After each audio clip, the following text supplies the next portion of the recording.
നാം പഠിപ്പിക്കുന്നത് ലോകസ്ഥാപനം മുതൽ അല്ലെങ്കിൽ ലോകസ്ഥാപനത്തിന് മുമ്പ് ദൈവം കണ്ടിരിക്കുന്ന രാജ്യത്തിന്റെ ജീവനോടിരിക്കുന്നവരും മരിച്ചുപോയി ഉൾക്കൊള്ളുന്നവരാണ് സ്വർഗ്ഗരാജ്യം ഉൾപ്പെടുന്നത്. അതെങ്ങനെയാണെന്ന് തെളിയിച്ചു ചോദിച്ചാൽ യേശു കർത്താവ് പ്രാർത്ഥിച്ചു, നിന്റെ നാം വിശുദ്ധമാകണമേ, നിന്റെ ഇഷ്ടം നിന്റെ രാജ്യം വരണമേ, നിന്റെ ഇഷ്ടം സ്വർഗത്തിലെ പോലെ ഭൂമിയിലുമാകണമെന്ന് പറഞ്ഞപ്പോൾ ദൈവത്തിന്റെ ഇഷ്ടം ഇവിടെ സമ്പൂർണ്ണമാക്കപ്പെടത്തില്ല ഈ ആകാശഭൂമിയിൽ.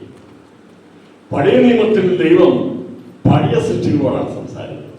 അതാണ് വളരെ ബലഹീനമായെന്ന് പറഞ്ഞത്. പുതിയ നിയമത്തിൽ ദൈവം പുതിയ സൃഷ്ടികളാണ് ദൈവം സംസാരിക്കുന്നത്. നമ്മൾ ആരായിരുന്നു? പഴയ സൃഷ്ടിയായിരുന്നു. നമ്മുടെ ആരാക്കി തീർത്ത് പുതിയ സൃഷ്ടിയായിരുന്നു. 1000 ആണ്ട് വാഴ്ചയിൽ ദൈവ രാജ്യം വരും. അത് മഹാശക്തിയോട് തേജസ്സോടും കൂടെ വരും. വിശേഷമായി സ്വർഗ്ഗരാജ്യത്തിനായി രക്ഷിക്കപ്പെട്ടവർ അവരെല്ലാവരും നിത്യതയിൽ കടന്നുകൊണ്ടാണ് 2 തിമോഥെയോസിന്റെ 4-ാം അധ്യായത്തിൽ പറഞ്ഞിരിക്കുന്നത്. അവിടെ ഞാൻ പറഞ്ഞത് സ്വർഗ്ഗരാജ്യം ഒറ്റ പദം മാത്രമേ ഈ പുതിയ നിയമത്തിൽ ഉപയോഗിച്ചിട്ടുള്ളൂ. അത് 2 തിമോഥെയോസിന്റെ ലേഖനം 4-ാം അധ്യായത്തിന്റെ അവസാന വാക്യങ്ങളിലാണ്. അവിടെ മാത്രമാണ് ആ പദം ഉപയോഗിച്ചിരിക്കുന്നത്. അത് ഇപ്രകാരമാണ് രേഖപ്പെടുത്തിയിരിക്കുന്നത്. 2-ാം അധ്യായം 4-ാം അധ്യായം അതിന്റെ 18-ാം വാക്യം. കർത്താവ് എന്നെ സകല ദുഷ്പ്രവൃത്തിയിൽ നിന്നും വിടുവിച്ച് തന്റെ സ്വർഗീയ രാജ്യത്തിനായി രക്ഷിക്കും, അവന് എന്നേക്കും മഹത്വം. ആമേൻ. കർത്താവിനെ സകല ദുഷ്പ്രവൃത്തിയിൽ നിന്നും വിടുവിച്ച് ദൈവരാജ്യത്തിനായി സൂക്ഷിക്കുമെന്നാണ് എഴുതിയിരിക്കുന്നത്. എന്താ എഴുതിയിരിക്കുന്നത്? സ്വർഗ്ഗരാജ്യത്തിനായി സൂക്ഷിക്കും. അപ്പോൾ ദൈവരാജ്യത്തിൽ ജീവനോടിരിക്കുന്നവരാണെങ്കിൽ സൂക്ഷിക്കപ്പെടുന്ന അല്ലെങ്കിൽ രക്ഷിക്കപ്പെടുന്നത് സൂക്ഷിക്കപ്പെടുന്നത് വരാനുള്ളത് ഏതാണ്? സ്വർഗ്ഗരാജ്യമാണ്. അതാണ് ഭാവിയിൽ പറയുന്നത് രക്ഷിക്കും. ഒരൊറ്റ വാക്യം മതി നമുക്ക് അതിന് തെളിവ് കൊടുക്കാനായിട്ട്. എല്ലാവരും നോട്ട് ചെയ്തോണം. 2 തിമോഥെയോസ് 4-ാം അധ്യായം 18-ാം വാക്യം. ഈ ഒരൊറ്റ വാക്യം മാത്രമേ ലേഖനങ്ങളിൽ മത്തായി സുവിശേഷമായി ലേഖനങ്ങളിൽ രേഖപ്പെടുത്തിയിരിക്കുന്നത്. ഒരൊറ്റ ഭാഗം ഒരൊറ്റ വാക്യമേ ഉള്ളൂ സ്വർഗ്ഗരാജ്യത്തോളം. അപ്പോൾ കർത്താവിനായി സ്വർഗീയ രാജ്യം അത് ഇതിനോട് പാരലായിട്ട് വരുന്നതാണ്. ജീവനോടിരിക്കുന്നവരും അതുകൊണ്ടാണ് ഇതിനെ കൂട്ടിക്കുഴച്ച് പറഞ്ഞിരിക്കുന്നത്. അതുകൊണ്ടാണ് രാജ്യം എന്ന് പറഞ്ഞിരിക്കുന്നത്, ദൈവത്തിന്റെ രാജ്യം എന്ന് പറയുന്നത്, രാജ്യത്തിന്റെ പുത്രന്മാർക്ക് രാജ്യത്തെ പറയുമ്പോൾ ഇത്രയും മനസ്സിലായെങ്കിൽ ദൈവരാജ്യം എന്താണ് സ്വർഗ്ഗരാജ്യം വ്യത്യാസം മനസ്സിലായെങ്കിൽ ഒന്ന് ദൈവത്തിന് സ്തോത്രം ചെയ്യാം. ഞങ്ങൾ ആരോഗ്യം ചോദിക്കുകയാണെങ്കിൽ മറുപടി പറയുമെങ്കിൽ ഞാൻ അത് കോപ്പിക്കൂടാൻ ആഗ്രഹിക്കുന്നു. ബാക്കിയുള്ളതൊക്കെ പിന്നാലെ സ്വർഗ്ഗരാജ്യം എന്നുള്ളത് അത് ഇപ്പോൾ ഇവിടെ ഉണ്ട്. പക്ഷേ എങ്കിൽ ദൈവരാജ്യത്തിനോട് ബന്ധപ്പെട്ടാണ് നിൽക്കുന്നത്. എന്നാൽ അത് മരിച്ചുപോയ സകല വിശുദ്ധന്മാരും ഉൾപ്പെടുന്നതാണ് സ്വർഗ്ഗരാജ്യം. അത് പ്രത്യക്ഷമാകുന്നത് പൊതുവാന ഭൂമിയിലാണ് എന്നുള്ളതാണ് പലപരമായിട്ട് നാം ചിന്തിപ്പാനിടയാക്കുന്നത്. 40-ാം സങ്കീർത്തനത്തിന്റെ ഒരു വാക്യം വായിച്ച് അതിൽ നിന്ന് ഈ വിഷയവുമായിട്ട് ബന്ധപ്പെട്ട ചില കാര്യങ്ങളെ ഓർപ്പിച്ച് ഞാൻ സന്ദേശം അവസാനിപ്പിക്കുകയാണ്. 40-ാം അധ്യായം അതിന്റെ 5-ാം വാക്യം. എന്റെ ദൈവമായ യഹോവേ,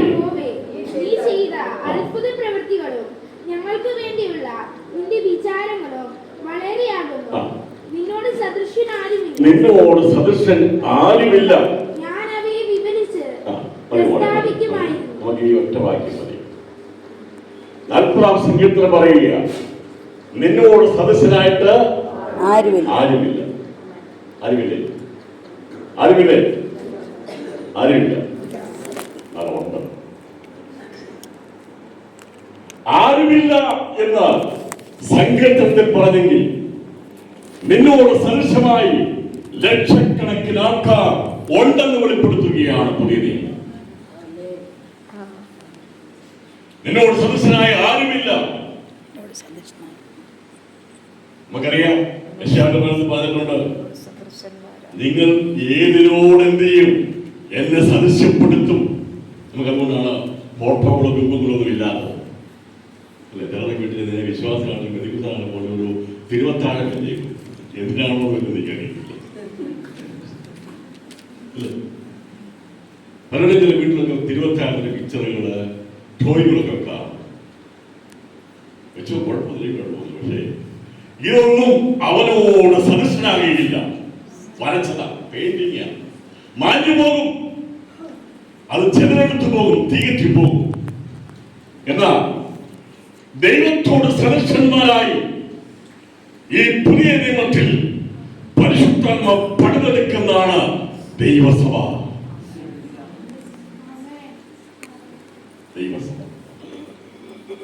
നമുക്കറിയാം, ഉണ്ടായിരുന്നോ സദസ്യങ്ങളുണ്ടായിരുന്നോ? ഉണ്ട്. പുറകോട്ട് പോയി കഴിഞ്ഞാൽ ആഴത്തെ പറഞ്ഞിരിക്കുന്ന ആഴം എന്തായിരുന്നു? ദൈവം അവന്റെ സ്വരൂപത്തിലും സാദൃശ്യത്തിലുമാണ് സൃഷ്ടിച്ചത്. അപ്പോൾ ഇല്ല എന്ന് പറയാൻ പറ്റുമോ? ആദം ദൈവത്തിന്റെ സദൃശ്യമായിരുന്നു. എന്നാൽ സങ്കീർത്തനക്കാരൻ പറയുക, ഇപ്പോൾ ആരുമില്ല. പാപം ചെയ്ത് ദൈവ തേജസ് നഷ്ടമാക്കി കളഞ്ഞു. ദൈവ സദൃശ്യവും സ്വരൂപവും നഷ്ടപ്പെട്ടു പോയി. പാഴും ശൂന്യവുമായി തീർന്നു. പൗലോസായി മനോഹരം നഷ്ടപ്പെട്ടു. മനുഷ്യന്റെ അവിടെ രൂപം പോയി, കുഴഞ്ഞു പോയി. പറഞ്ഞത് കുഴഞ്ഞ കിടന്ന് എന്ത് ചെയ്യുക? നാശകരമായ കുഴിയിലും കുഴിഞ്ഞ ചേറ്റിലും കിടന്നെന്ത് ചെയ്യുക? വളരെ കിടന്ന് ഭാരപ്പെടുകയാണ്. നാശകരമായ കുഴി, കുഴഞ്ഞ ചേറ്റ്. കുഴി മാത്രമല്ല കുഴപ്പം, എവിടെയല്ല ചെറുകുടി ആയിക്കഴിഞ്ഞാൽ പിന്നെ ആകെപ്പാടെ ബുദ്ധിമുട്ടാണ്. ചിലരുടെ ജീവിതം ദിവസങ്ങൾ അങ്ങനെ. ഇന്ന് പരസ്പരം ആത്മാവ് ചിലർ വിവേചിക്കുകയാണ്. അത് കുഴിയായിരുന്നെങ്കിൽ, നാശകരമായിരുന്ന കുഴിയായിരുന്നെങ്കിൽ അവൻ യോസഫിനെ ഇട്ടത് ചെറുക്കുഴിയിലല്ല, പൊട്ടക്കിണറ്റിലായിട്ടത്. അവിടുന്ന് കയറ്റിക്കൊണ്ടു പോവാനിടയാക്കി. ദൈവം അവിടെ ഒരു കിണറ് കുത്തിയപ്പോൾ ആ കിണറ്റിൽ വെള്ളമില്ലാതാക്കിയത് തന്റെ ഭക്തനെ അവിടെ ഇടാൻ വേണ്ടിയാ. സ്തോത്രം. ചില പൊട്ടക്കിണറുകളെ ദൈവം ഉണ്ടാക്കി വെച്ചിരിക്കുന്നത് നീ അവിടെ വീഴണമെന്നുണ്ടെങ്കിൽ, നിനക്ക് അവിടെ നാശം സംഭവിക്കാതിരിക്കാൻ വേണ്ടി ദൈവം മുന്നമേ വെച്ചിരിക്കുന്ന ചില കുഴികളുണ്ട്. കുഴികളിൽ നിന്ന് ദൈവം നിന്നെ ഉയർത്തി ഉന്നതമായ സ്ഥാനത്തെത്തിക്കുമെന്ന് ആത്മാവിൽ കുഴിച്ച കുഴിയിൽ നിന്ന് ദൈവം ചിലരെ എഴുന്നേൽപ്പിക്കാൻ പോകുക. തലമുറയെ കുഴിച്ചിട്ടിരിക്കുന്ന കുഴികളെ പല സമയം ദൈവാത്മാ കരം കൊടുത്ത് എഴുന്നേൽപ്പിക്കുന്ന ഒരു പല സമയമാണ്. അവൻ കുഴിച്ച കുഴിയിൽ അവൻ തന്നെ വീഴും. അവൻ തന്നെ വീഴും. അവൻ തന്നെ വീഴും.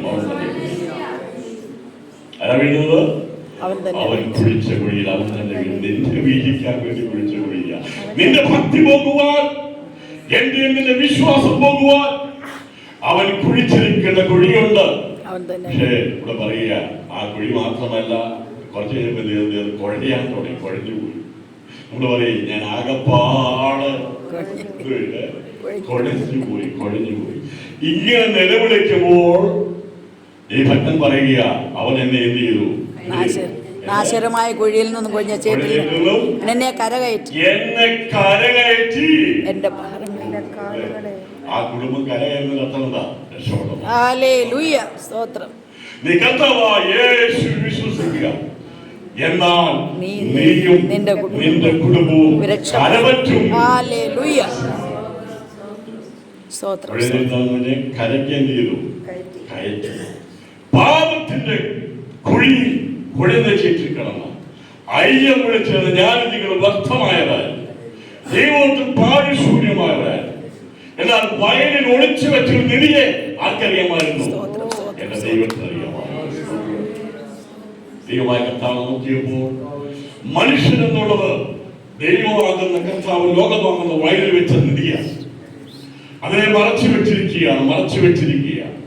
ഞാൻ അതേക്കുറിച്ച് ചിന്തിച്ചപ്പോൾ മനസ്സിലായി, ഈ ഇരുൾ മാറിക്കഴിഞ്ഞാൽ വെളിപ്പെട്ട് കഴിയും. പക്ഷേ അവരെ വീണ്ടും ഇരുമുളായിക്കാൻ വേണ്ടി ഇസ്രായേലിനൊക്കെ ഡോമുണ്ട്, അയൺ ഡോമൊക്കെ.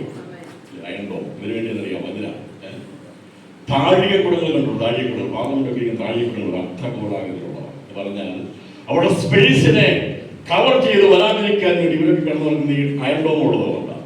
അമേരിക്കയൊക്കെ ഇപ്പോൾ എല്ലാ രാജ്യക്കാരും ചെയ്യുന്നത് മിസൈൽ വന്നാൽ വരാതിരിക്കാൻ വേണ്ടി അതിനെ തടയാൻ വേണ്ടിയുള്ള അങ്ങനെ പണിവെച്ചിരിക്കുന്നതിനുള്ള സിസ്റ്റമാണ്. എനിക്കത് കൂടുതൽ അറിയത്തില്ല. പക്ഷേ ഈ അയൺ ഡോമിനെ കുറിച്ചൊക്കെ വേണം പഠിപ്പിക്കാം. പക്ഷെ അത് എടുക്കാൻ പറ്റും.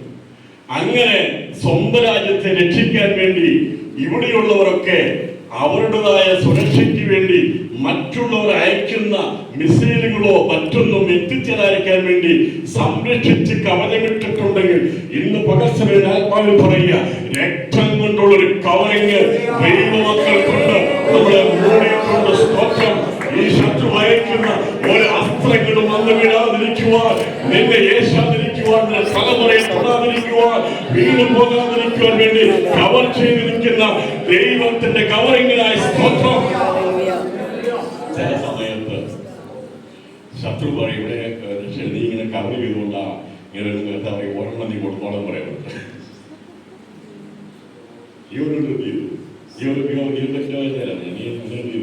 വേലി കെട്ടിയതില്ല ഇവനെ നോവില്ലാതെ വെച്ചിരിക്കുകയാണ്. ശത്രുവാദിക്കും ഇവന് നിൽക്കുന്ന അവനെല്ലാം കൊടുത്തോളാം. അവരെത്താൻ ഒരു കാര്യം കഴിഞ്ഞാൽ അല്പം നിന്നെ അവനെ വിട്ടു നിന്നേക്കാം, നീ ഒന്ന് അവനെ അറ്റാക്ക് ചെയ്തോളാൻ പറയും. പക്ഷേ അറ്റാക്ക് ചെയ്തതിനാലും ദൈവം അനുവദിച്ചിട്ടാണെങ്കിൽ നിന്നെ തകർത്ത് കളയുന്നു. അത് നമ്മളെ പൊന്നുപോലെ പുറത്തു വരാൻ വേണ്ടി, അല്ലെങ്കിൽ നമ്മുടെ ദുഷ്ടത്തോടാണ് ദൈവത്തിൽ ദൂതഗണങ്ങളുടെ കാവലിലാണ് കാവൽ വെച്ചിരിക്കുന്ന കുഞ്ഞാട് രക്തം കൊണ്ട് പൊടിയപ്പെട്ടിരിക്കുന്ന എനിക്ക് നിങ്ങൾക്ക് നമ്മുടെ തലമുറകൾക്ക് ചുറ്റുമായി ദൈവത്തെ ദൂതന്മാർ കാവൽ ചെയ്യുന്നുണ്ട്. നീ രാത്രി നടക്കുമ്പോൾ, പകൽ നടക്കുമ്പോൾ, ഉച്ചയ്ക്ക് നടക്കുമ്പോൾ, രാത്രി വീണു പോകാതിരിക്കുവാൻ വേണ്ടി ദൈവം ഒരുക്കിയിരിക്കുന്ന കവചത്തിനായി സ്തോത്രം ചെയ്യുന്നു. ചുറ്റുമായി ദൈവം ഒരുക്കിയിരിക്കുന്ന തേജസ്സിന്റെ കൂടാരം കാണുവാൻ കഴിഞ്ഞു. ഇന്ന് പകർച്ചവ്യാധികൾ വിധിക്കപ്പെട്ടിട്ടുണ്ട്. ഇന്ന് പകർച്ചവ്യാധി കൂടാരത്തിലുള്ള ഇരിക്കുന്നത് വന്നിരിക്കുന്ന എല്ലാവരെയും, ഇത് കേൾക്കുന്ന എല്ലാവരെയും യേശുവിന്റെ രക്തത്താൽ മൂടപ്പെട്ടിരിക്കുകയാണ്. ശത്രുവിന്റെ ഒരു അത്രങ്ങളും അടുക്കാതിരിക്കുവാൻ വേണ്ടി ശത്രുരാജ്യം അയക്കുന്ന ഐശാസികന്റെ ശക്തി അയക്കുന്ന ദൈവത്തിന്റെ കാവൽ, ദൈവത്തിന്റെ കരുതലുള്ള ദൈവജനത്തിനായി ദൈവം പ്രവർത്തിക്കാൻ കീഴിൽ വസിക്കുകയും സർവശക്തന്റെ ചെയ്യുന്നവൻ. സമയം എടുത്തു പോകണമെങ്കിൽ ഈ മീറ്റിംഗ് ഒക്കെ ഞാൻ 2 ദിവസത്തോടെ കണ്ടിന്യൂ ചെയ്തിട്ടുണ്ടായിരുന്നു. അപ്പോൾ നമ്മളെ ദൈവത്തെ കവലയിൽ സൂക്ഷിക്കും. അവരെ പാറമേൽ നിർത്തി, പഴയ നിമിത്തം നേടായിരുന്നു, പുതിയ നിമിത്തം എന്തായാലും അവിടെ ക്രിസ്തുവിൽ നിർത്തിയത് നമ്മുടെ പാട്ട് തന്നു. പുതിയ പാട്ട് പറഞ്ഞാൽ എപ്പോഴും പുതിയ പാട്ടൊന്നുമല്ല. ഞാൻ പ്രസംഗിക്കുമ്പോൾ എല്ലാവരും ഒരേ മെസ്സേജാണ് പറയും. കാരണം എനിക്കത് പ്രസംഗിക്കട്ടെ, ബൈബിളുള്ള പ്രസംഗിക്കാൻ പറ്റുള്ളൂ. പിന്നെ അത് അങ്ങോട്ടും ഇങ്ങോട്ടും മാറ്റി പറഞ്ഞെന്ത് ചെയ്യും, ആ ആശയത്തിലേക്ക് കൊണ്ടുവരും, അതേ ഉള്ളൂ. കാരണം എനിക്ക് പ്രസംഗിക്കാൻ തന്നിരിക്കുന്ന മെസ്സേജ് കർത്താവിന് വരവിനെ കുറിച്ചുള്ളതാണ്. അവന്റെ വരവിന് ഒരുക്കപ്പെടാനുള്ള സന്ദേശമാണ്. അത് ഞാൻ എന്ത് ചെയ്യും, മാറ്റിയും മറിച്ചും ഞാൻ എപ്പോഴാണെങ്കിലും ഞാൻ പ്രസംഗിച്ചുകൊണ്ടിരിക്കും. എനിക്ക് എവിടെ കോട്ടയം മീറ്റിംഗ് ആണെങ്കിലും നാട്ടിൽ മീറ്റിംഗ് ആണെങ്കിലും എവിടെ കിട്ടിയാലും എനിക്ക് കിട്ടുന്ന മെസ്സേജാണ്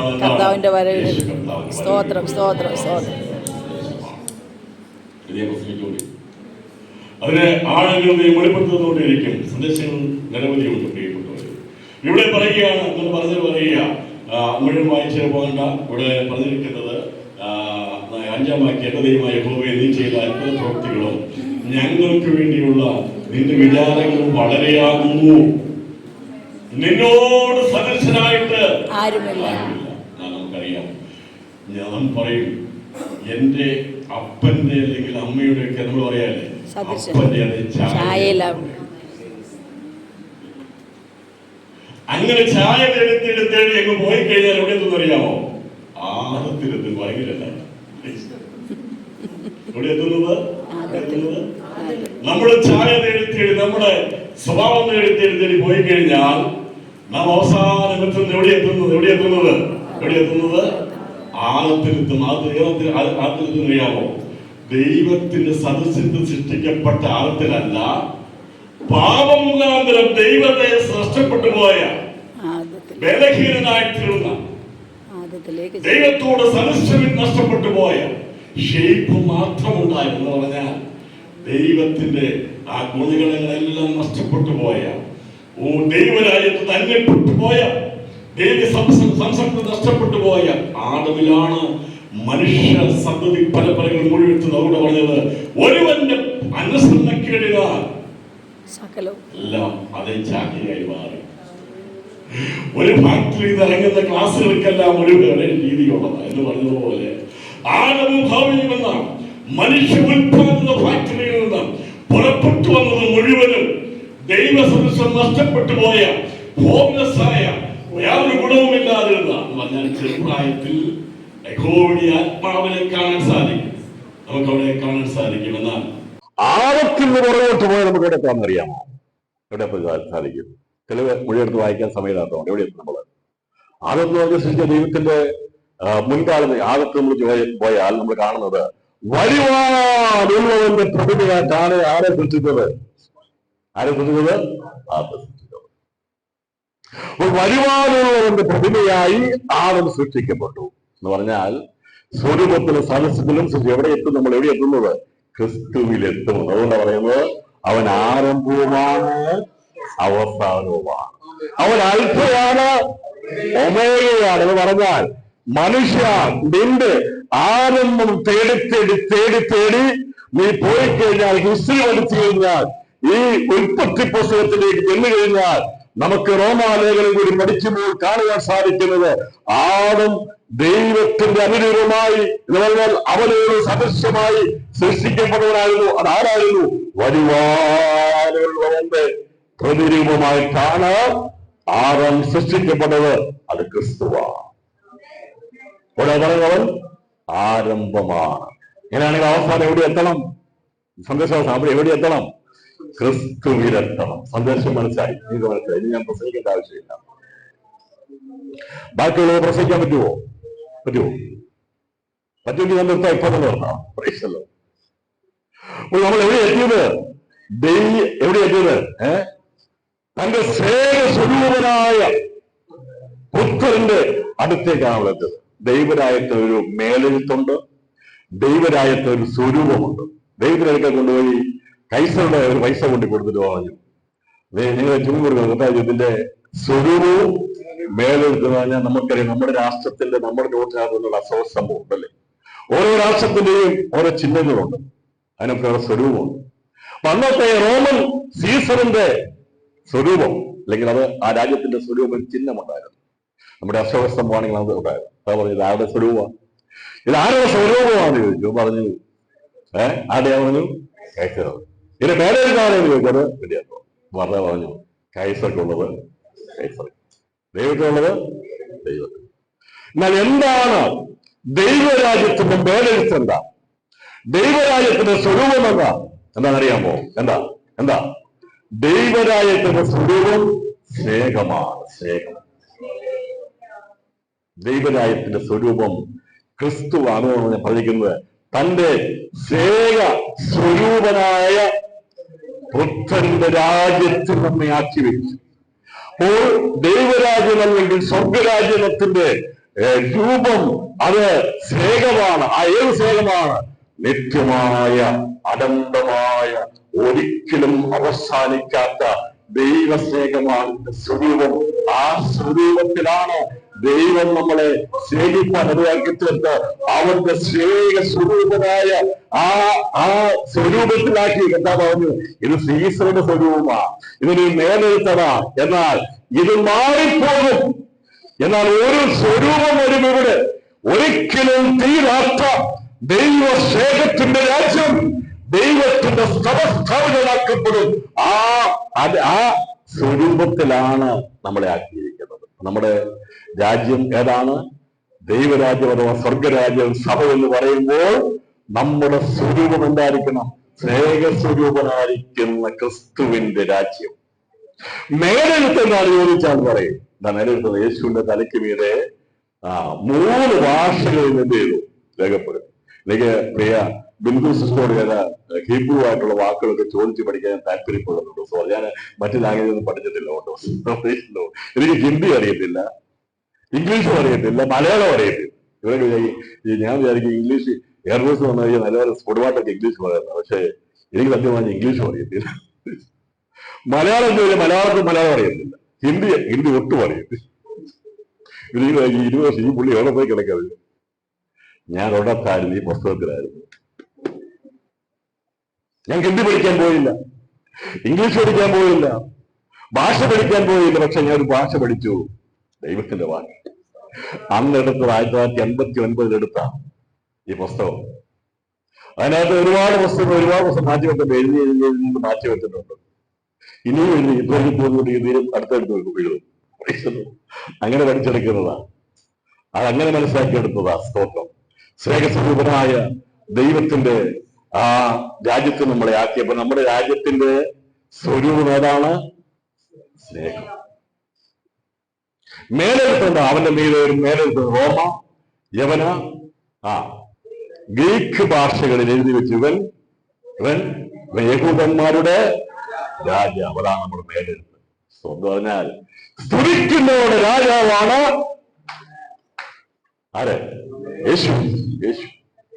അപ്പോൾ നമ്മുടെ രാജ്യത്തിന്റെ സ്വരൂപം എന്നുള്ളത് സ്നേഹമാണ്. നമ്മുടെ രാജാവ് ആരാണ്? നമ്മുടെ കർത്താവാണ്, യേശുവാണ്. അതാണ് നമ്മുടെ സ്വരൂപം മേലെഴുത്തവൻ സ്തുതിക്കുന്നവരുടെ. ഇസ്രായേലിന്റെ രാജാവ് എഴുതിയോ? ഇല്ല. എന്താ എഴുതുന്നത്? യഹൂദന്മാരുടെ രാജാവ് എന്ന് എഴുതിച്ചു.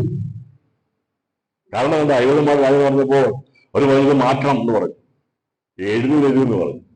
കാരണം ദൈവം മുന്നമേ കണ്ടിരുന്നു, ദൈവം സ്ഥാപിക്കുന്ന ദൈവസഭയുടെ മീതെയുള്ള മേലെഴുത്ത് എന്താണെന്ന് അറിയണമായിരുന്നു.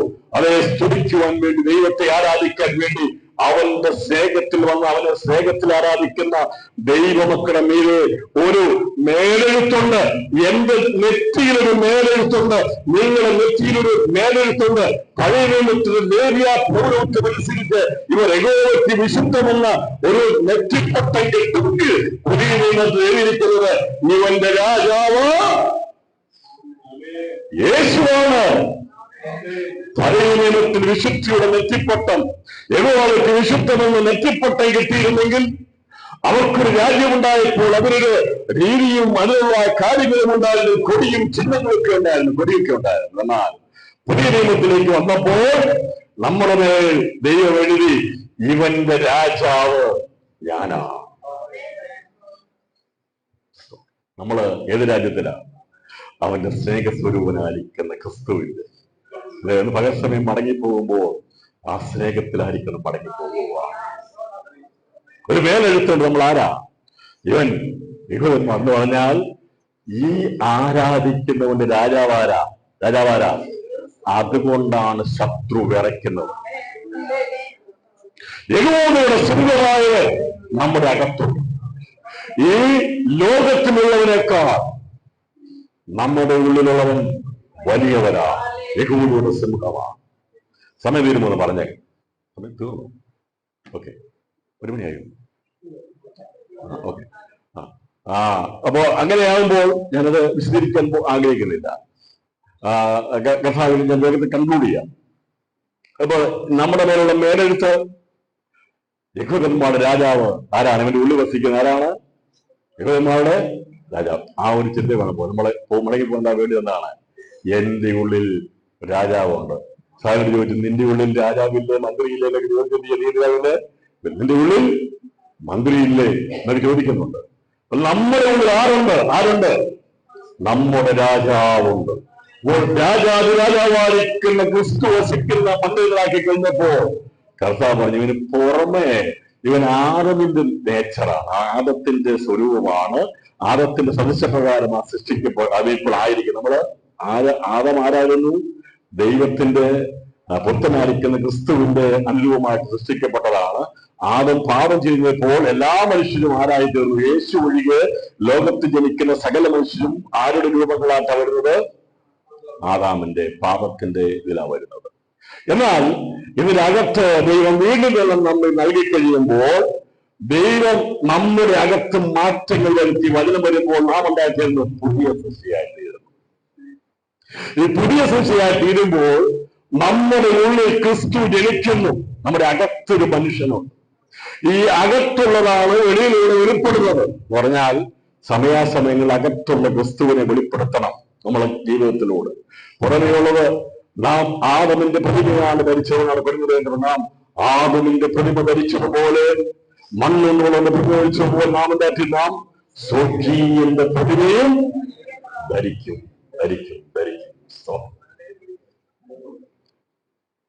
ആരും സദസ്യം എന്ന് പറഞ്ഞപ്പോൾ ശരിയാ, പഴയ നിയമത്തിൽ അത് ശരിയാ. പക്ഷെ പുതിയ നിയമത്തിൽ അങ്ങനെയല്ല പറയേണ്ടത്. എന്താ പറയേണ്ടത്? എന്താ? നിന്നോട് സദസ്യന്മാരാക്കി ദൈവം നമ്മളെ തീർത്തിരിക്കുകയാണ്. ഇവിടെ ലേഖനം റോമർക്ക് 8 വായിച്ചാൽ മതി. നമ്മൾ പറഞ്ഞിരിക്കുന്ന അബ്ബാപിതാവേ എന്ന് വിളിക്കുന്ന സ്വമത്തിന്റെ ആത്മാവിനെ നമ്മൾ തന്നിരിക്കുന്നത് കൊണ്ട് നമ്മുടെ അകത്തുള്ള ആത്മാവ് അത് ദൈവാനുരൂപമായി സൃഷ്ടിക്കപ്പെട്ടിരിക്കുന്നതുകൊണ്ടാണ് ദൈവാനുരൂപമായുള്ള പുത്രന്റെ രാജ്യത്ത് നമ്മളെ ആക്കിയിരിക്കുന്നത്. നമ്മൾ ഈ ലോകത്തിൽ നമുക്കൊരു സിറ്റിസൺഷിപ്പ് വേണം. എന്നാൽ ഇത് മാതൃരാജ്യമാണ്. എന്നാൽ ഒരു പൊതുദേശമുണ്ട്, ഒരു ഫാദേഴ്സ് ലാൻഡ് ഉണ്ട്. അതാണ് ദൈവം നമുക്ക് വേണ്ടി ഒരുക്കിയിരിക്കുന്ന സ്വർഗീയമായിരിക്കുന്നത്. അതാണ് നാം കാക്ഷിക്കുന്നത്. അവരോ അധികം സ്വർഗീയമാണ് കാക്ഷിച്ചിരിക്കുന്നത്. ഇവിടെ നാം ഒരു രാജ്യത്തിലാകുമ്പോൾ രാജ്യത്തിന്റെ വ്യവസ്ഥകൾക്കും നിയമങ്ങൾക്കും എല്ലാം ദൈവപ്രകാരം നാം കീഴ്പ്പെടണം, അനുസരിക്കണം. നാം നല്ല മാതൃയുള്ള പൗരന്മാരായിരിക്കണം. നാം നല്ല മാതൃയുള്ളവരായിരിക്കണം. അതോടൊപ്പം തന്നെ നാം എന്ത് ചെയ്യണം? ദൈവരാജ്യത്തിന്റെ അല്ലെങ്കിൽ ദൈവസഭയ്ക്ക് നാം മാതൃയുള്ളവരായിരിക്കണം. അപ്പോൾ യേശുക്രിസ്തുവിന്റെ ആ രീതിയിലേക്ക് നമ്മെ കൊണ്ടുവരുവാൻ ആദം സൃഷ്ടിക്കപ്പെട്ടത് ക്രിസ്തുവിനോട് ഏകദേശം അവന് തുല്യനായിട്ടല്ല, സദൃശപ്രകാരം തുല്യനല്ല കേട്ടോ. തുല്യനായിട്ട് ആരുമില്ല, ദൈവത്തെ തുല്യനായിട്ട് ആരുമില്ല. എന്നാൽ സദൃശപ്രകാരം സിമിലാരിറ്റി ഈക്വാലിറ്റി നമ്മൾ വ്യത്യാസം പറയാവാർക്കെങ്കിലും സിമിലാരിറ്റി ആൻഡ് ഈക്വാലിറ്റി ഇതാ പഠിച്ചിട്ടുണ്ടോ? Similarity and equality. സിമിലാരിറ്റി എന്ന് പറഞ്ഞാൽ അത് ഏകദേശം കരുപോലെയാണ് സിമിലാരിറ്റി. ഈക്വാലിറ്റി എന്ന് പറഞ്ഞാൽ നോട്ടെല്ലാം അടിച്ചിറങ്ങുന്ന ഈക്വാലിറ്റി ഇല്ല എന്ന് പറഞ്ഞാൽ ഒരേപോലെ തന്നെ അല്ലേ, മാറ്റം. എന്നാൽ സിമിലാരിറ്റി ആണെങ്കിൽ അതിന് നീളവും വീതിയൊക്കെ വേണം മാറാം, കുഴപ്പം. പക്ഷെ ഏകദേശം ഒക്കെ രൂപത്താണ്. അപ്പൊ നമ്മളൊക്കെ ദൈവത്തോട് തുല്യരല്ല, ഈക്വാലിറ്റി അല്ല. പക്ഷെ നമ്മൾ ആരാണ്? ദൈവത്തോട് സിമിലാരിറ്റി ഉള്ളവരാണ്, സദൃശ്യമുള്ളവരാണ്. സദൃശ്യം എന്നാൽ പിതാവും പുത്രനും പരിശുദ്ധാത്മാവും സിമിലാരിറ്റി അല്ല, അവർ ഈക്വാലിറ്റിയാണ്. അതാണ് തുല്യം എന്ന് പറഞ്ഞത്. അതാണ് ദൈവത്വം. എന്നാൽ മനുഷ്യനെ ദൈവം സൃഷ്ടിച്ചപ്പോൾ ആദം ഈക്വാലിറ്റിയിലല്ല സൃഷ്ടിക്കപ്പെട്ടത്. അവരാരായിരുന്നു? അവൻ സിമിലാരിറ്റിയാണ്, സദൃശ്യത്തിലായിരുന്നു. അപ്പോൾ മനുഷ്യന്റെ തുടക്കം തുടങ്ങിയിരിക്കുന്ന സദൃശ്യപ്രകാരമാണ്. പാപം ചെയ്ത് കുഴഞ്ഞ് കേട്ടിൽ കിടന്നിട്ട് നിലവിളിച്ച് പറയുക, നിന്നോട് സദൃശ്യനായിട്ട് ആരുമില്ല. പറയുകയാണ് ഒരു പ്രവചനം എന്ന രീതിയിൽ പറയുക, ഞങ്ങളെ കരയേറ്റ് നിർത്തുവാൻ ഒരു ദിവസമുണ്ട്. പാറമേടാകുന്ന ക്രിസ്തുവിൽ ഞങ്ങളെ നിർത്തിക്കഴിയുമ്പോൾ വളരെ വലിയ കാര്യങ്ങളാണ് നിങ്ങൾക്ക് വേണ്ടി ചെയ്യാൻ പോകുന്നത്. അതെന്താണെന്നുള്ളതാണ് ഇവിടെ തുറന്ന് നമ്മൾ കാണാൻ സാധിക്കുന്നത്. ആരുമില്ല എന്ന് പറയുമ്പോൾ ദൈവത്തിന് പരിശുദ്ധമാവ് രേഖപ്പെടുത്തി അന്ന് ഗുണം നഷ്ടപ്പെട്ടു പോയ ഒരു യാതൊരുമായ ഗുണമില്ലാതെ പാഴിശൂന്യമാറ്റുന്ന മനുഷ്യവർഗത്തിൽ നിന്ന് ദൈവം എന്ത് ചെയ്തു? അവരെ ഒരു നിധിയായി കണ്ടെത്തി ആദത്തിന് സ്വരൂപമായി വരുവാനുള്ളവന്റെ പ്രതിരൂപമായിരിക്കുന്ന ക്രിസ്തുവിന്റെ ആ സഹോദരന്മാരിൽ ആദ്യജാതന്മാരോട് സദൃശന്മാക്കി തീർക്കാൻ വേണ്ടിയാണ് യേശു കർത്താവിനെ കാൽവരിയുടെ കൊലക്കളത്തിൽ സ്വർഗീയ പിതാവ് തകർത്ത് കളഞ്ഞത്, അവരെ ഉടച്ചു കളഞ്ഞത്. അവരിൽ നിന്ന് അനേക സദൃശന്മാരായിരിക്കുന്ന പുത്രന്മാർ, തേജസ്സിന്റെ പുത്രന്മാരെ എഴുന്നേൽപ്പിക്കാൻ വേണ്ടി. എന്നോട് പറയുന്നത് അങ്ങനെയുള്ളവരെ ആദിജാതന്മാരെ കണ്ടിട്ട് പറയുക, അവരെ മുന്നേമിച്ചവരും വിളിച്ചവർ എന്തിരിക്കുന്നു? ആ തേജസ്കരിച്ച് വിളിക്കുന്നു. മുന്നമ്മ പ്രകാരം മുന്നമ്മ പറയാൽ ചാക്കോയെ എഴുതി വെച്ചിട്ട് അവിടെയുള്ള എല്ലാവരുടെയും പേര് എഴുതി വെച്ചിട്ടുള്ള മുൻനിർണയമല്ല. ചിലർ പഠിപ്പിക്കുന്ന അങ്ങനെ, എന്നെ ദൈവം കണ്ടിരുന്നു. നിന്നെ മാത്രമല്ല, എല്ലാവരും ദൈവം കണ്ടതാണ്. പറയും എന്റെ ദൈവം കണ്ടിരുന്നു. പിന്നെ അപ്പുറം വരുന്ന പുള്ളിയെ ദൈവം കണ്ടില്ലേ? കണ്ടതാ. സൃഷ്ടിക്കപ്പെടുന്ന എല്ലാവരെയും ദൈവം കണ്ടതാണ്. ഒരു വ്യത്യാസവുമില്ല. അത് ഏത് കാര്യപ്പെട്ടാലും ദൈവനെ കണ്ടിട്ടുണ്ട്. എന്നാൽ ഇവിടെ മുന്നേണം എന്ന് പറയുന്നത് അങ്ങനെ പറഞ്ഞു കഴിഞ്ഞപ്പോൾ ഞാൻ എന്നെ ദൈവം കണ്ടതുകൊണ്ട് ഞാനങ്ങ് അങ്ങനെയല്ല. ദൈവം എല്ലാവരെയും കണ്ട, ആരും നശിച്ചു പോകാതെ എല്ലാവരും വ്യക്തികൾ പ്രാപിക്കുവാൻ ദൈവം തന്റെ പുത്രനെ എന്ത് ചെയ്തു തന്നു. ഈ ലോകത്തിൽ ഒരൊറ്റ വ്യക്തിയെ പോലും ദൈവം എന്ത് ചെയ്തിട്ടില്ല, നാശത്തിന് വേണ്ടി ഉണ്ടാക്കിയിട്ടില്ല. അവരെല്ലാം ദൈവത്തിന്റെ സദൃശപ്രകാരമാണ് ദൈവം അവരെ സൃഷ്ടിച്ചിരിക്കുന്നത്. എന്നാൽ പാപം ചെയ്യുമ്പോൾ സദസ് നഷ്ടപ്പെട്ടു പോയി. പിന്നെ എന്താ വ്യത്യാസം? മുൻനിർണയം എന്ന് പറഞ്ഞു കഴിഞ്ഞാൽ ഒരു ക്വാണ്ടിറ്റി, ഒരു എണ്ണമുണ്ട്. അപ്പൊ നമുക്കറിയാം ഇന്ത്യയിലെ അഡ്മിനിസ്ട്രേഷൻ IASലേക്ക് 500 വേക്കൻസി UPSC ഡിക്ലെയർ ചെയ്യുന്നതിന് മുൻനിർണയം. അത് 499 ആകത്തില്ല, 500 ആകത്തില്ല. അത് അപ്ലൈ ചെയ്യുവാൻ യോഗ്യത എല്ലാവർക്കും എന്ത് ചെയ്യാം? അപ്ലൈ ചെയ്യാം, അതിനെ അപേക്ഷിക്കാം. പക്ഷേ 500 പേരെ എന്ത് ചെയ്തുള്ളൂ? സെലക്ട് ചെയ്യും. അപ്പൊ മണവാട്ടി സഭയുടെ അംഗമായി തീരുവാൻ മുൻനിർണയ പ്രകാരം ഒരു എണ്ണമുണ്ട്. ഈ എണ്ണത്തിൽ പെടാനോ തള്ളപ്പെടാനോ ഉള്ള സാധ്യതയുണ്ട്. എണ്ണം തികഞ്ഞു കഴിയുന്ന നിമിഷത്തിൽ എന്ത് ചെയ്യും? മുൻനിർണയ പ്രകാരമുള്ള എണ്ണം തികയുമ്പോഴാണ് കാഹളം ധ്വനിക്കുന്നത്, കാഹളം ധ്വനിക്കുന്നത്. അതുകൊണ്ട് ഈ മുൻനിർണയത്തിൽ വിളിക്കപ്പെട്ടതുകൊണ്ട് ആ പരമവിളി എന്താണെന്ന് മനസ്സിലാക്കി സ്വർഗീയ വിളിക്ക് അനുയോജ്യമായി ജീവിച്ചാൽ സെലക്ഷൻ ലഭിക്കും. അല്ലെങ്കിൽ ഫൈനൽ ഇന്റർവ്യൂവിൽ എന്ത് ചെയ്യും? ഔട്ടാണ്. പ്രീ ഫൈനൽ ക്വാളിഫൈഡ് അല്ലേ? പ്രീ ഫൈനലൊക്കെ ഉണ്ട്, ശരിയാ. ഞാൻ പറഞ്ഞ തികവിലേക്ക് എത്താൻ വേണ്ടിയുള്ള പരിപാടിയാണ് പറഞ്ഞത്. പിന്നെ എന്താണ്? പരീക്ഷ ഉണ്ട്, പിന്നെ ഫൈനലുണ്ട്, പിന്നെ ഇന്റർവ്യൂ ഉണ്ട്. 3 ഘട്ടമുണ്ട്. പ്രീ ഫൈനലും ഫൈനലും കഴിഞ്ഞ് അവസാനം പരിശുദ്ധമാണ് അവർ ഇന്റർവ്യൂ നടത്തിയിട്ടാണ് ആരൊക്കെയാണ് ഇതിനകത്ത് ഉള്ളതെന്ന് നിർണയത്തിൽ എണ്ണം കൊടുക്കുന്നത്. ഇവിടെ ഒരുപാട് ശ്വാസം വിട്ട് കഴിയുമ്പോൾ ആ എണ്ണം അവിടെ ചേർക്കപ്പെടുന്നുണ്ട്. ഇന്ന് ഇവിടുന്ന് ശ്വാസം വിട്ടാൽ നമ്മൾ ഏതിൽ പെടണം? ആ മുൻനിർണയ പ്രകാരമുള്ള ആ നിർമ്മല കന്യകയുടെ എണ്ണത്തിൽ ഞാനും നിങ്ങളും പെടണം. അതിന് എണ്ണം തികയുമ്പോൾ സ്വർഗപിതാവ് പറയും, പുത്രന്റെ മണവാട്ടിയാകുവാനുള്ള എണ്ണം തികഞ്ഞിരിക്കുന്ന പറയുന്നതാണ് സ്വർഗത്തിൽ ഒരു ശബ്ദമുണ്ടാകുന്നത്. ആ ശബ്ദമുണ്ടാകുന്ന സമയത്താണ് കർത്താവ് താൻ ഗംഭീര നാമത്തോടും പ്രധാനതോടും ശബ്ദത്തോടും കൂടെ എന്ത് ചെയ്യുന്നത്? സ്വർഗത്തിൽ നിന്ന് ഇറങ്ങി വരികയും ക്രിസ്തുവിൽ മരിച്ചവർ മുമ്പേ ഉയർത്തിയിരിക്കുകയും ജീവനോടിരിക്കുന്ന നാമതയും രൂപാന്തരപ്പെട്ട് നാം അവനെ എതിരേൽപ്പാൻ മേഘങ്ങളിൽ എടുക്കപ്പെടും. എന്താ മേഘങ്ങൾ എടുക്കപ്പെടുന്ന അറിയാമോ? ഈ കാഹളത്തെ ശബ്ദത്തിലെ പ്രത്യേകത എന്താണെന്നറിയാമോ? എന്താ ആ ശബ്ദം? എന്താ? ഒരു ഒച്ചയല്ല. നിങ്ങള് തെളിവിപ്പിച്ചിരിക്കുന്നുണ്ട്, കാഹള ശബ്ദമൊന്നും കേൾക്കത്തില്ല. ഈ കാഹളത്തിന് ശബ്ദം ഉണ്ടാകണമെങ്കിൽ അതിൻ്റെ അകത്തൊരു ഊത്ത് വന്നു അല്ലേ? കാഹളം അത് ധരിക്കണമെങ്കിൽ അതിനകത്ത് എന്ത് ചെയ്യണം? ഒരു ശബ്ദം, ഒരു ശ്വാസം എത്തണം. ഇപ്പോഴാ അതെന്ത് ചെയ്യുന്നത്? കാഹളം കൂട്ടുന്നത്. അങ്ങനെയാണെങ്കിൽ ദൈവത്തിന്റെ ആ ശ്വാസം അയക്കുമ്പോൾ ഇവിടെ ആഴത്തിൽ മൂക്കിൽ ശ്വാസം ഊതിയപ്പോഴാണ് എന്ത് ചെയ്ത് ജീവനുള്ള ദേഹിയായിട്ട് വന്നത്. അവനോട് സദസ്യന്മാരാകുവാനുള്ളവരെ അവൻ ഉറങ്ങിക്കിടക്കുന്ന അല്ലെങ്കിൽ ജീവനോടിരിക്കുമ്പോൾ ദൈവം ഒരൊറ്റ ഊത്തൂരും. അതാണ് കാഹളനാദം എന്ന് പറയുന്നത്. അത് ഊതുമ്പോൾ ആ കാറ്റിന്റെ ശക്തിയാൽ നാം എന്തെയും രൂപാന്തരപ്പെടും, അല്ലെങ്കിൽ ഉയർച്ചങ്ങൾക്ക് വേണ്ടി. അതാണ് നമ്മൾ വ്യാപരിക്കുന്ന കാഹളനാദം എന്ന് പറയും, കാഹള ശബ്ദം എന്ന് പറയുന്നത്. അപ്പോൾ കാഹളം ധരിക്കണമെങ്കിൽ ഒരു വായു വേണം, ഒരു ശ്വാസം വേണം. അപ്പം പിതാവാം ദൈവത്തിന്റെ ആ ശ്വാസമാണ് നാം രൂപാന്തരപ്പെട്ട സമയത്ത്, പുനരുത്ഥാനം ചെയ്യപ്പെട്ട സമയത്ത് എന്ത് ചെയ്യുന്നത്? വ്യാപരിക്കുന്ന. അങ്ങനെയാണ് നമ്മെ തേജസ്സുള്ളവരാക്കി മാറ്റുമ്പോൾ, സൂര്യതേജസ്സുള്ളവരായി കഴിയുമ്പോൾ ആരും കാണാതിരിക്കാൻ വേണ്ടി എന്ത് ചെയ്യും? അവന്റെ മണവാട്ടിയെ അല്ലെങ്കിൽ നിർമ്മല കന്യകയെ ആ മേഘം പൊതിഞ്ഞാൽ എവിടുന്ന് കൊണ്ടുപോകുന്നത് ആരും കാണത്തില്ല. അതിനെയാണ് രഹസ്യവരമെന്ന് പറയുന്നത്. നാം എങ്ങനെ എടുക്കപ്പെടുന്നത്? മേഘങ്ങളിൽ എടുക്കപ്പെടും.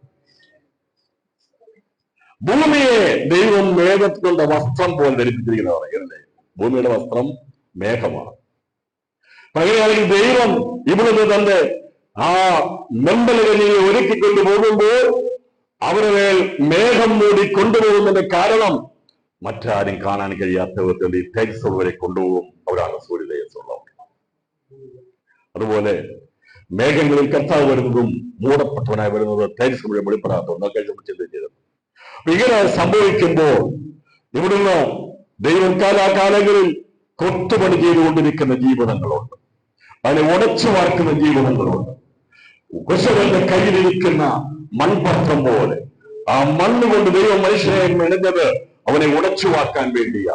എന്നാൽ ദൂതന്മാരെ ശിക്ഷിച്ചിരിക്കുന്നത് പറഞ്ഞിരിക്കുന്നത് നവരത്നങ്ങൾ കൊണ്ടെന്നൊക്കെ പറയും. ഉടച്ചു മാറ്റാൻ കഴിയത്തില്ല. എന്നാൽ എന്നെയും നീ ഉടച്ചു വാർക്കാൻ വേണ്ടി മണ്ണുകൊണ്ട് സൃഷ്ടിച്ചത്. സ്തോത്രം. അവന്റെ രൂപത്തിലാക്കിയെടുക്കാൻ വേണ്ടി മണ്ണുകൊണ്ട് സൃഷ്ടിച്ചിരിക്കുക. ഇന്ന് പകൽ ഉടച്ചു വാക്കുന്ന ദിവസമാ. ഒന്ന് മാറ്റിയെടുക്കുവാൻ, രൂപപ്പെടുത്തിയെടുക്കുവാൻ, തികവിലേക്ക് എത്തിക്കുവാൻ വേണ്ടി, അവരോട് സദസ്യന്മാരാക്കി തീർക്കുവാൻ വേണ്ടി ദൈവാത്മാവിന്റെ കരവിരുത്, പരിശുദ്ധാത്മാവിന്റെ ആ കരം എന്നിൽ ചലിക്കുന്നതിനായി ഞാൻ ദൈവത്തിന് സ്തോത്രം ചെയ്യുക. എന്നെ ഉടയ്ക്കേണ്ട സത്യം ഉടയ്ക്കും, എന്നെ കുഴയ്ക്കേണ്ട സഹോദരൻ കുഴയ്ക്കും. പക്ഷേ എനിക്കറിയാം, ഒരു ദിവസം അവൻ കാണിച്ചിരിക്കുന്ന തന്റെ പുത്രന്റെ ആ സ്വരൂപത്തിലേക്ക്, സദസ്യത്തിലേക്ക് എന്നെ കൊണ്ടുവരാൻ വേണ്ടിയാ ഞാൻ ഈ ലോകത്തേക്ക് സംസാരിക്കുന്നത്.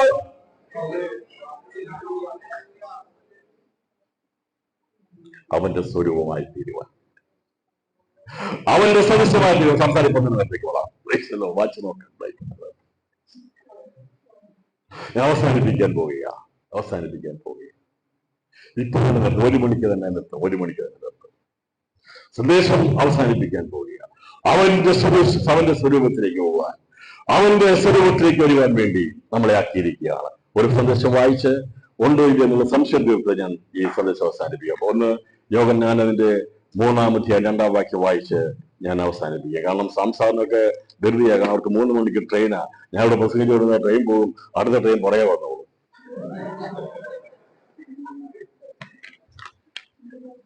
അല്ലേ? സംസാരം പറയും അത് പറ്റത്തില്ലെന്ന് പറയും. ഒന്ന് 3-ാം അധ്യായം 12-ാം വാക്യം. നാം ഇപ്പോൾ ആരാകുന്നു? ദൈവമക്കളാകുന്നു. നാം ഇന്നതാകുമെന്ന് ഇതുവരെ പ്രത്യക്ഷമായിട്ടില്ല. അവൻ പ്രത്യക്ഷമാകുമ്പോൾ നാം അവനെ ഇരിക്കുന്നത് പോലെ കാണുന്നതാകൊണ്ട്. എല്ലാവരും ആ വാക്യം ഒന്ന് പറഞ്ഞാട്ടെ. എല്ലാവരും അവരൊക്കെ പറഞ്ഞാട്ടെ. അവൻ പ്രത്യക്ഷമാകുമ്പോൾ അവരോട് 40-ാം സംഖ്യത്തിൽ എന്താ പറയുന്നത്? മുന്നോട് മനുഷ്യനായിട്ട് ആരുമില്ല. ഇവിടെ കല്ലുകൊണ്ടും മണ്ണുകൊണ്ടും ഒക്കെ ദൈവങ്ങളെ ഉണ്ടാക്കി വെച്ചാൽ ഒന്നുമില്ല. അനയത്തിന് ചലിക്കത്തില്ല. ഇനി ചലിക്കുന്ന ബിംബങ്ങളുണ്ടാകും, സംസാരിക്കുന്ന മനുഷ്യപ്രതികളുണ്ടാകും, അത്ഭുതം കാണിക്കുന്നൊക്കെ ഉണ്ടാകുമെന്നാൽ ദൈവം കൈകൊണ്ട് സൃഷ്ടിച്ച മനുഷ്യവംശത്തേക്ക് നോക്കിയിട്ട് പറയുക. അവൻ കോൺഗ്രസ് ആയി പോയി, അവൻ നഷ്ടപ്പെട്ടു പോയി, രൂപഭംഗിയെല്ലാം പോയി. പക്ഷേ ക്രൂശികളിൽ രൂപഭംഗി മാറിപ്പോയത് അവൻ ത്യജിക്കപ്പെടുവാൻ ശൂന്യമാക്കി തരുവാൻ ഇടയായിട്ടുള്ളത് നമ്മെ രൂപഭംഗികളാക്കി തീർക്കുക, അവനോട് സദസ്യന്മാരാക്കി തീർക്കുക. ആ പുത്രത്തെ സദസ്യമാക്കി തീർക്കാൻ വേണ്ടിയാണ് ആർക്കിരിക്കുന്ന യോഗം ഞാൻ പറയുക. ഞങ്ങൾ അവരെ കണ്ടിട്ടുണ്ട്, അവരെ തൊട്ടിട്ടുണ്ട്. പറയുകയാണ് നമുക്ക് ഇന്നതാകുന്നു നമുക്ക് അറിയിട്ടുണ്ട്. അവൻ പ്രത്യക്ഷനാകുമ്പോൾ നാം അവനോട് സദസ്യന്മാരാകുന്നതിനാണെങ്കിൽ എല്ലാ വർഷവും പറയണം, ഞങ്ങൾ അവനോട് സദസ്യന്മാരാകുവാൻ വേണ്ടി ദൈവം ഞങ്ങളെ കണ്ടിരിക്കുന്നു. അതിനുവേണ്ടി ആ പരിശുദ്ധാത്മാവിന്റെ നവീകരണം ഉണ്ടായിക്കൊണ്ടിരിക്കുന്നത്, മാറ്റം സംഭവിച്ചുകൊണ്ടിരിക്കുന്നത് അവനോട് സദസ്യന്മാരായി തീരാൻ വേണ്ടിയാണ്. ഇവരൊന്ന് മരിക്കുമ്പോൾ അവരോട് സദസ്യപ്പെട്ടേ മരിക്കാവുള്ളൂ. ഇവരൊന്ന് മാറ്റപ്പെടുമ്പോൾ ഞാൻ നിങ്ങൾ ധാരാളമുള്ളൂ. അവരോട് സദസ്യന്മാരായി പോകാൻ വേണ്ടിയാണ്. ഇവിടെ പലരും ദൈവങ്ങളെ പലതും ഉണ്ടാക്കിയിരിക്കുന്നത് ദൈവം പറഞ്ഞതല്ല. ഞാൻ മണ്ണുകൊണ്ട് സൃഷ്ടിച്ച ആദത്തിൽ അവന്റെ തലമുറയിൽ എന്റെ പുത്രനായിരിക്കുന്ന ക്രിസ്തുവിനെ അവൻ സ്വർഗത്തിൽ നിന്നായി വന്നതുപോലെ അവർ ആദമിന്റെ മണ്ണുകൊണ്ടുള്ള പണ്ട് ധരിച്ചതുപോലെ സ്വർഗീയന്റെ പ്രതിമയും ധരിച്ചെന്ന് പറഞ്ഞുകൊണ്ടാണ് 5-ാം അധ്യായത്തിൽ പുരീക്കാരങ്ങളെ കുറിച്ച് വെച്ചിരിക്കുന്നെങ്കിൽ ഇന്ന് നമുക്ക് പറയാം. അത് നമ്മെ സദസ്യന്മാരാക്കിയതെങ്കിൽ ആ സദസ്യന്മാരാക്കിയിരുന്നതിൽ ഏറ്റവും അധികം ദൈവത്തോട് സാദൃശ്യമുള്ളതായിരിക്കും അവരുടെ മടവാക്കി അവരോട് ചേരുന്നത്, അവരോട് സദസ്യപ്പെടുന്ന മറ്റ് ഗ്രൂപ്പുകൾ താഴെയുണ്ടെന്നാൽ അവരെ പറയല്ലേ അപ്പന്റെ അതേ ചായ എന്ന് പറയത്തക്കവണ്ണമുള്ള ആ സൃഷ്ടികളാക്കി തീർക്കുവാൻ ദൈവാത്മാവെന്ന് നിന്നെ കടം വെച്ചിട്ടുണ്ട്. നിന്നെ പടവുകൊണ്ടിരിക്കുക, എന്നെ പടവുകൊണ്ടിരിക്കുക, പരിശുദ്ധാത്മാവ് നവീകരിച്ചുകൊണ്ടിരിക്കുക. തുടങ്ങിയത് ക്രിസ്തുവിലാണെങ്കിൽ പറഞ്ഞാട്ടെ നാം എവിടെ അവസാനിക്കുന്നത്? ക്രിസ്തുവിൽ അവസാനിക്കും. കരവേറ്റ് സ്തോത്രം ചെയ്താട്ടെ. അതേപോലെ ഉയർത്തപ്പെടുന്ന ശരീരമുണ്ടാകും. സൃഷ്ടിക്കുന്നുണ്ട് ദൈവത്തിന്റെ തെറ്റുണ്ട്. അതേ സദൃശപ്രകാരം ആവത്തെ സൃഷ്ടിച്ചെങ്കിൽ അവന്റെ സദൃശപ്രകാരം ആ സൃഷ്ടിച്ചെങ്കിൽ ഇവിടുന്ന് പാപത്തെ മാറ്റി ശുദ്ധീകരിച്ച് പുതിയ ദൈവത്തിന്റെ പുതിയ സൃഷ്ടിയാക്കി നിൽക്കുന്നവരുള്ള ഒരു കുടുംബത്തിനും തേജസ്സും പോയിട്ട് അവർ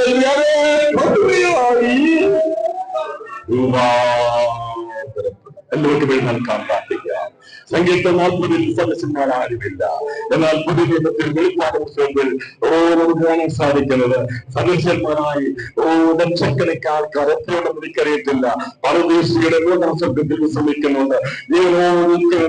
അവരോട് സദസ്യപ്പെടുവാൻ വേണ്ടിയ ആരൊക്കെ അവരോട് സദസ്യനാക്കിയെന്ന് അവന്റെ പിതാവിനെ പോലെ ആയിത്തീരണമെന്ന് ആഗ്രഹമുള്ളവർ മാത്രം കരങ്ങളിൽ എത്തണം. അവർക്ക് വേണ്ടി മാത്രം നമ്മൾ ആരാധശേഷമായി പ്രാർത്ഥിക്കും. നിർബന്ധത്താലല്ല, എനിക്ക് യേശുവിനെ പോലെയാകണം. അവരാണ് എന്റെ ആരംഭം, അവരാണ് എന്റെ അവസാനം. അവൻ ആരംഭിച്ചത് അവൻ പൂർത്തീകരിക്കാൻ വിശ്വാസം നിനക്ക് തടയാൻ കഴിയത്തില്ല.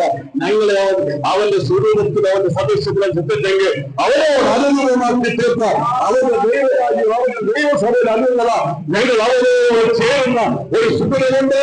കാകളം ധരിക്കുവാൻ സമയമായി, യേശു വരുവാൻ സമയമായി, അവരോട് മനുഷ്യമായി കൊള്ളുവാൻ അവരുടെ സിംഹാസനത്തിലേക്ക് എടുക്കപ്പെടാൻ സന്ദേശം കൈമാറിക്കൊണ്ട് ഈ പ്രേമന്റെ 8ാമത്തെ ഫാമിലി കോൺഫറൻസിന്റെ സന്ദേശം ഞാനിവിടെ അവസാനിപ്പിക്കുന്നു.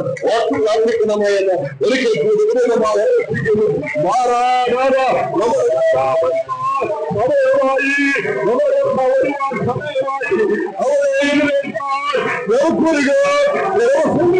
ദൈവത്തിന്റെ സ്വരൂപമാക്കിടുവാൻ അവരെ ദിവസമാക്കിടുവാൻ ദൈവാത്മാവെ പകർന്നിരിക്കുന്ന ഒരു ഫാമിലി കോൺഫറൻസിലാണ് നിങ്ങൾ വന്നത്.